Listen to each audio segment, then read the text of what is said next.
ದೆಹಲಿಯಲ್ಲಿ ನೀಟ್ ವಿಚಾರವಾಗಿ ನಡೀತಾ ಇರೋದ್ರ ಹೋರಾಟ ಹಿಂಸಾಚಾರ ರೂಪವನ್ನು ಪಡ್ಕೊಳ್ತಾ ಇದೆ, ರಾಜಕೀಯ ತಿರುವುಗಳಾಗ್ತಾ ಇದೆ. ನಾನು ಈ ವಿಚಾರದಲ್ಲಿ ಪರಸ್ಪರ ದೋಷಾರೋಪಣೆಯನ್ನು ಮಾಡೋದಿಲ್ಲ. ನೀಟ್ ಅನ್ನೋದು ಬಹಳ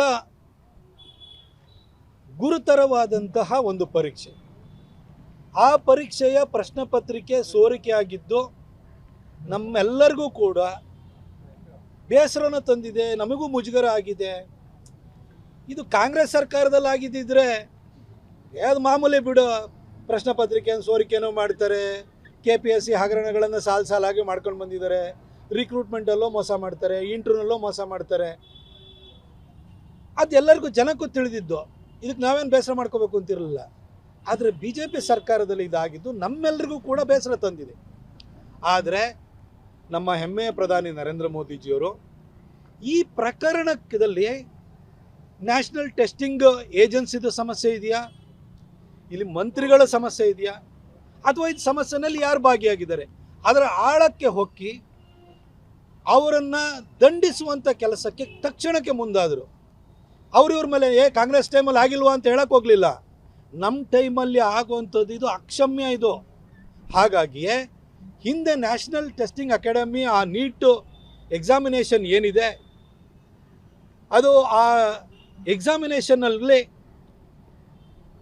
ಭಾಗಿಯಾಗಿ ಆ ಪ್ರಶ್ನೆ ಪತ್ರಿಕೆಯನ್ನು ತಯಾರು ಮಾಡುವಂತಹ ಕಾರ್ಯದಲ್ಲೂ ಕೂಡ ಹಿಂದೆ ಇನ್ವಾಲ್ವ್ ಆಗಿದ್ದಂತಹ PV ಕುಲಕರ್ಣಿ ಅನ್ನೋ ವ್ಯಕ್ತಿಯನ್ನು, ಹಾಗೆ ಇದು ಪುಣೆ ಬೇಸ್ಡ್ ಈ ಕೋಚಿಂಗ್ ಅಕಾಡೆಮಿ, ಅಲ್ಲಿ ಮನೀಷಾ ಮಂದಾರೆ ಅಂತ ಒಬ್ಬರು, ಆಮೇಲೆ ಶಿವರಾಜ್ ಅಂತ ಒಬ್ಬರು, ಇವ್ರನ್ನೆಲ್ಲ ಪತ್ತೆ ಹಚ್ಚಿ ಈ ಕೋಚಿಂಗ್ ಇದ್ರೊಳಗಡೆ ಇನ್ವಾಲ್ವ್ ಆಗಿ ಈ ಪ್ರಶ್ನೆ ಪತ್ರಿಕೆಯನ್ನು ಸೋರಿಕೆ ಮಾಡಿದ್ದಾರೆ ಅನ್ನೋದನ್ನು ಪತ್ತೆ ಹಚ್ಚಿ ಅವರಷ್ಟೂ ಜನ ಅರೆಸ್ಟ್ ಮಾಡೋ ಕೆಲಸವನ್ನು ಮಾಡಿದ್ರು. ಅವರಿವತ್ತು CBI ವಶದಲ್ಲಿದ್ದಾರೆ. ಹಾಗೆ ಈ ಒಂದು ಪರೀಕ್ಷೆಯನ್ನು ಸಂಪೂರ್ಣವಾಗಿ ಕ್ಯಾನ್ಸಲ್ ಮಾಡಿ ಜೂನ್ 21ನೇ ತಾರೀಕು ಮರುಪರೀಕ್ಷೆಯನ್ನು ಯಾವುದೇ ಲೋಪಗಳಿಲ್ದಲೇ ಮಾಡಿ ರಿಸಲ್ಟು ಅನೌನ್ಸ್ ಆಗಿ ಸುಮಾರು 10 ಲಕ್ಷಕ್ಕಿಂತ ಹೆಚ್ಚು ವಿದ್ಯಾರ್ಥಿಗಳು ನೀಟ್ನಲ್ಲಿ ಕ್ವಾಲಿಫೈ ಆಗಿದ್ದಾರೆ. ಮೋದಿಯವರು ಎಲ್ಲ ಮುಂಜಾಗ್ರತಾ ಕ್ರಮಗಳನ್ನು ಕೈಗೊಂಡಾಗಿದೆ. ಈ ವಿಷಯದಲ್ಲಿ ಇನ್ನೊಂದು ವಿಷಯ ನಾನು ಆ್ಯಡ್ ಮಾಡಲಿಕ್ಕೆ ಬಯಸ್ತೇನೆ. 2014ರಲ್ಲಿ ಯಾಕೆ ಈ ವಿಚಾರನ ಹೇಳ್ತಾ ಇದ್ದೀನಿ ಅಂತಂದರೆ, ಮೋದಿಯವರ ಬದ್ಧತೆಯನ್ನು ಪ್ರಶ್ನಿಸುವ ಮೊದಲು ಒಂದು ಸಾರಿ ವಸ್ತು ಸ್ಥಿತಿಯನ್ನು ತಿಳ್ಕೊಳ್ಬೇಕು. 2014ರಲ್ಲಿ ಮೋದಿಯವರು ಈ ದೇಶದ ಪ್ರಧಾನಿಯಾದಾಗ ಇಡೀ ದೇಶಾದ್ಯಂತ 385 ಮೆಡಿಕಲ್ ಕಾಲೇಜ್ಗಳಿದ್ದು, 51,000 ಮೆಡಿಕಲ್ ಸೀಟ್ಗಳಿದ್ದು, ಕೇವಲ 51,000. ಅದರ ಜೊತೆಗೆ ಪ್ರೈವೇಟ್ ಯೂನಿವರ್ಸಿಟಿಗಳು ನಾಯಿ ಕೊಡೆಗಳ ಥರ ಬಂದಿದ್ದು. ಸ್ಟೇಟ್ ಲೆವೆಲಲ್ಲಿ ಸ್ಟೇಟ್ದು CETಗೆ ಬರ್ತಾ ಇತ್ತು. ಅವ್ರದ್ದು ಸೆಲೆಕ್ಷನ್ ಪ್ರೋಸೆಸ್ಸು, ಪ್ರೈವೇಟ್ ಯೂನಿವರ್ಸಿಟಿಯವರು ಅವ್ರದ್ದೇ ಎಕ್ಸಾಮ್ ಮಾಡೋರು. ಹೆಚ್ಚಿನ ಸೀಟ್ಗಳು ಮೆರಿಟ್ ಮುಖಾಂತರ ತುಂಬ್ತಾ ಇರಲಿಲ್ಲ. ಮ್ಯಾನೇಜ್ಮೆಂಟ್ ಕೋಟಾ ಅಂತಿತ್ತು, ಕ್ಯಾಪಿಟೇಷನ್ ಫೀ ಅಂತಿತ್ತು, ಡೊನೇಷನ್ ಅಂತಿತ್ತು. ಇದನ್ನೆಲ್ಲ ಮೋದಿಯವರು ಮನಗಂಡಾದ ನಂತರ ಇದನ್ನು ಹೊಡೆದಾಕಬೇಕು ಈ ಮಾಫಿಯಾನ. ಸ್ಟೇಟ್ನಲ್ಲಿ CET ಮುಖಾಂತರ ಪಾಸಾದವರು ಕೂಡ ಮೆರಿಟ್ ಸೀಟ್ಗಳನ್ನು ಪ್ರೈವೇಟ್ ಕಾಲೇಜಲ್ಲಿ ಕೆಲವು ಸೀಟ್ಗಳು ಕೊಡೋರು. ಆದರೆ ಮೆಡಿಕಲ್ ಪ್ರೊಫೆಷನ್ ಅನ್ನೋದು ಈ ಮ್ಯಾನೇಜ್ಮೆಂಟ್ ಕೋಟಾದಲ್ಲಿ ಮುಖಾಂತರ ಬರುವಂಥ ವಿದ್ಯಾರ್ಥಿಗಳಿಗೆ ಅವಕಾಶ ಮಾಡಿಕೊಡುವಂತಹ ಒಂದು ಕ್ಷೇತ್ರ ಅಲ್ಲ ಇದು. ಯಾಕೆಂದರೆ 147 ಕೋಟಿ ಜನಸಂಖ್ಯೆ ಇದೆ.